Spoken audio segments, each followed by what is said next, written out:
আসসালামু আলাইকুম, hello everyone. আজকে আমরা দেখাবো sharp top loading washing machine. তো এটা আজকে আমরা ড্রাম ক্লিনিং করে দেখাবো। তো এটার কোনো প্রবলেম নাই। 2 বছর হয়েছে এই মেশিনটা কিনেছে, 2 বছরই অনেক ময়লা জমে গিয়েছে ড্রামের মধ্যে, তাই কাস্টমার আমাদের কাছ থেকে ড্রাম ক্লিনিং সার্ভিসটা নিয়েছে।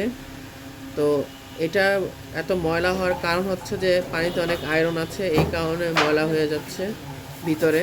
তো এই যে আমরা ড্রামটা কিভাবে ক্লিনিং করি এটা আপনাদেরকে আমরা দেখাচ্ছি। তো আমাদের সাথেই থাকবেন, আমরা কিভাবে ক্লিনিং করছি এগুলা আপনারা দেখতে পাবেন। এটা হচ্ছে যে আমরা ক্লিনিং করার পর এরকম চকচক করছে।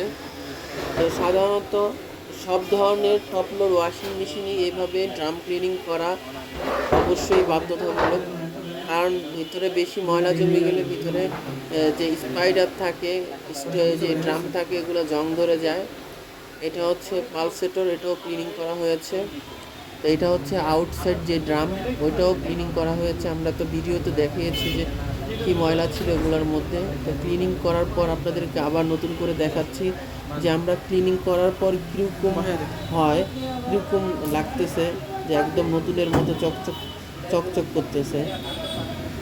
তো এই ধরনের কোনো প্রবলেম যদি আপনারা ফেস করেন, জামা কাপড়ে ওয়াশের সময় হালকা ময়লা আসে বা ছোপ ছোপ দাগ লেগে থাকে, তাহলে অবশ্যই ক্লিনিং সার্ভিসটা নিতে পারেন।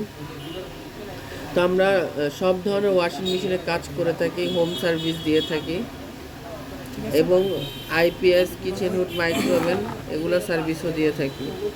তো আমাদের কাজ এখন শেষ, মেশিন কমপ্লিট করে ফেলেছি। এখন হলো কাস্টমারকে চালিয়ে দেখাচ্ছি এবং জিনিসটা দায়িত্ব নিয়ে ঠিকভাবে বুঝিয়ে দিচ্ছি যে সব কিছু ঠিকঠাক আছে এবং ভালোভাবে সব কিছু অপারেট হচ্ছে। তো আমাদের কাছ থেকে সার্ভিস নিতে চাইলে অবশ্যই যোগাযোগ করবেন।